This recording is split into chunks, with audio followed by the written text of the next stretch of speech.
Apa yang bisa saya lakukan buat diri sendiri dan orang tua yang telah meninggal agar diringankan atau dijauh dari azab kubur? Apakah azab kubur itu kekal buat kaum muslimin? Sebenarnya bukan hanya meringankan, bisa dihilangkan azab kubur itu.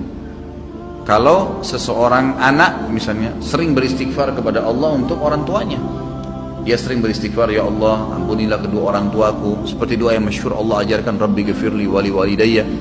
Doa ini pada saat mereka hidup atau mereka meninggal. Bukan mustahil karena seringnya orang mendoakan, maka dosa-dosanya diampuni oleh Allah. Dan kalau dosanya sudah bersih karena istighfar anaknya, maka bisa saja dia selamat dari azab kubur, gak diazab lagi, gitu kan.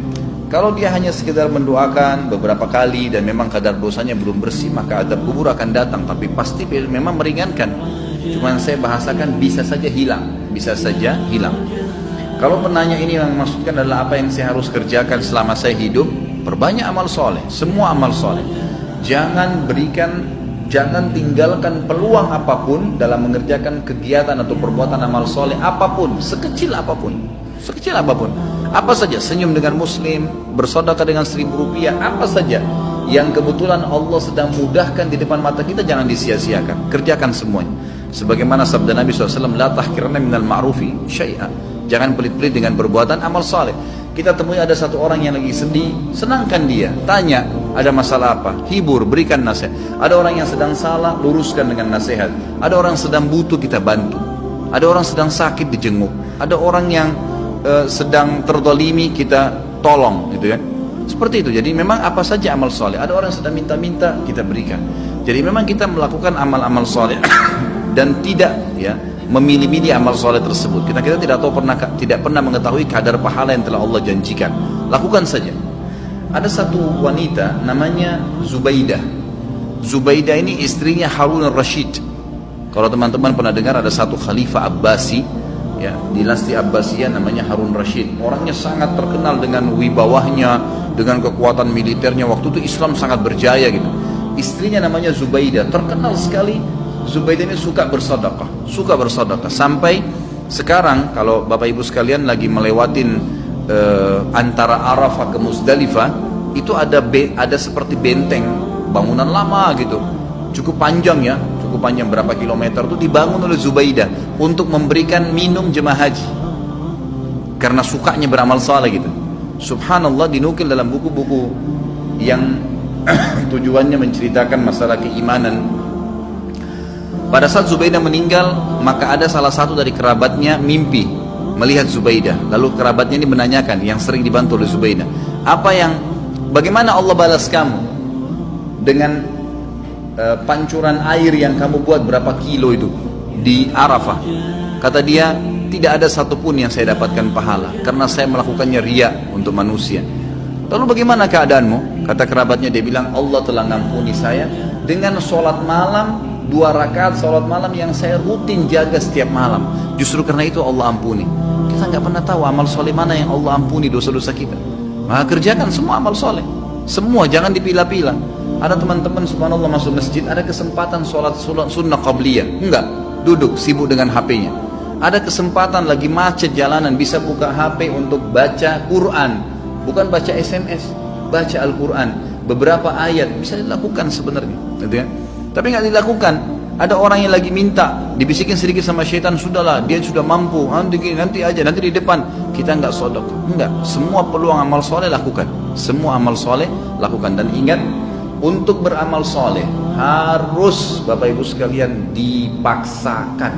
Nggak bisa. Kalau Bapak Ibu tidak paksakan sholat malam, percaya lisan saya tidak akan pernah sholat malam sampai mati.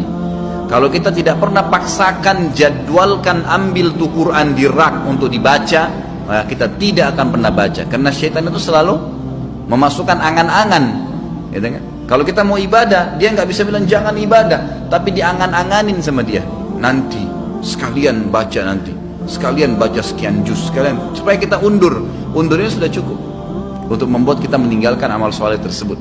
Jadi kita harus paksakan. Allah mengatakan dalam Al-Quran, a'udzubillahi minasyaitonir rajim, walladzina jahadu fina lanahdiyannahum subulana. Orang-orang yang memaksakan diri untuk menempuh jalan-jalan kami, maksudnya perintah-perintah kami, mengerjakan kewajiban yang sunnah, semua dijadwalin sama dia, dipaksakan diri, kami akan pandu dia menuju ke jalan-jalan kami. Kalau kita nggak paksain nggak bakal bisa. Paksain, jadwalin, ya, ajak keluarga, ajak istri, ajak anak, harus, nggak bisa enggak. Selama hidup saya tidak rincikan, semua kesempatan amal soleh lakukan, yang wajib dan yang sunnah, ya, yang wajib dan yang sunnah. Kalau kerabat kita yang sudah meninggal, ada beberapa amal soleh yang bisa kita sampaikan untuk mereka. Yang pertama itu adalah memperbanyak istighfar, bertaubat, ya, mengatakan ya Allah ampunilah, ya Allah rahmatilah. Sebagaimana kita tahu doa adalah saat kita sholat jenazah, kita mendoakan itu, Allah maghfirlahu warhamhu, ya Allah ampuni dia, ya Allah rahmati dia. Tadi doa Rabbi ghafirli wali walidayya untuk orang tua, itu juga termasuk minta agar diampuni. Allah maghfir lil muslimina wal muslimat, itu untuk orang hidup dan mati kita bisa doakan istighfar. Ini sangat besar manfaatnya. Ada juga dalam hadis Bukhari dijelaskan akan datang nanti seseorang pada hari kiamat dikasih pahala bergunung-gunung. Jadi ternyata orang ini amal solehnya sudah banyak dan dia selamat dari azab kubur karena amal solehnya banyak, dosanya bisa dikatakan tidak ada atau sedikit sekali. Di hari kiamat dikasih pahala bergunung-gunung. Lalu dia berkata kepada para malaikat, dari mana? Saya tidak pernah bawa, saya tidak pernah kerjakan amal-amal ini. Dari mana? Setahu saya nggak ada karena semua amalnya sudah diperlihatkan. Dia bilang ini istighfar anakmu untukmu. Karena pada saat istighfar, ya Allah ampunilah kedua orang tua. Kalau kita mengatakan Rabbi ghafirli wali walidayya, ternyata dosa mereka memang sudah bersih, udah nggak ada lagi. Maka tetap itu dijadikan sebagai pahala karena tidak ada pembersihan dosa, maka jadi pahala buat mereka. Kemudian ilmu yang bermanfaat yang dia milikin, yang pernah diajarkan kepada kita. Makanya saya sarankan orang tua agar selalu tiap hari berbicara dengan anak-anak, titipkan selalu pesan-pesan agama kepada mereka, masalah sholat, masalah apa saja.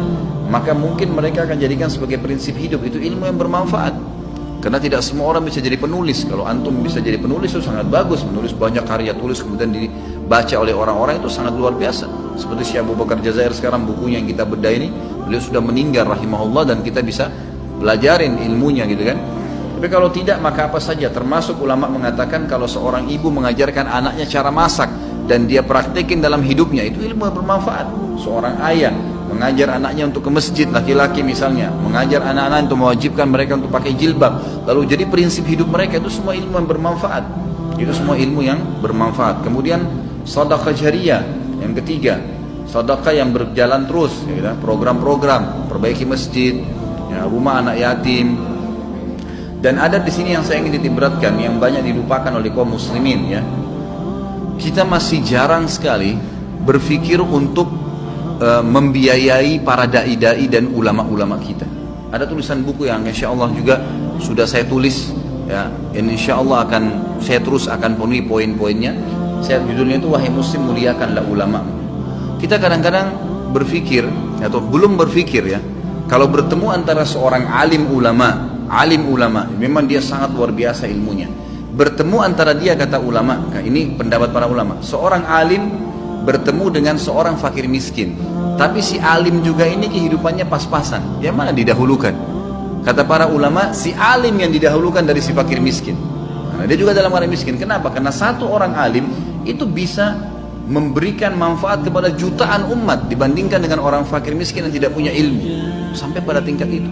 Kalau di Saudi ada sponsor dai, ada pembiayaan para ulama. Tidak ada ulama itu yang sengsara. Kalau di Timur Tengah, mereka disiapkan segala-galanya oleh kerajaan atau oleh kaum muslimin yang membiayai mereka. Ini juga hal yang mendasar. Itu bisa menjadi sedekah jariyah karena pada saat dia ternyata melakukan, ya, taklim, dia bisa nulis buku, ya, dari sumbangan harta yang kita kasih, maka itu kita akan punya andil. Masjid dibangun, rumah anak yatim, memperbaiki rumah janda-janda, rumah-rumah janda, kemudian membantu kaum muslimin kayak sekarang yang lagi, ya, tersiksa, ditampung mereka, kita sumbang. Itu semua hal-hal mendasar yang bisa menjadi perbanyak, ya, amal kita nanti pada saat meninggal. Kemudian haji dan umrah, ini juga dibolehkan bagi orang yang hidup menghajikan dan mengumrahkan orang yang sudah meninggal atau orang yang sudah tidak mampu. Hadis Bukhari menjelaskan masalah itu. Seseorang datang kepada Nabi SAW berkata, ya Rasulullah, sungguh ya Rasulullah, orang tua saya, ayah saya sudah tidak mampu mengadakan perjalanan haji, umrah, bahkan musafir, tapi masih hidup, sudah tua sekali nggak mampu. Apakah boleh saya haji dan umrah untuknya? Kata Nabi SAW, umrah dan hajilah untuknya. Berarti orang tidak mampu boleh.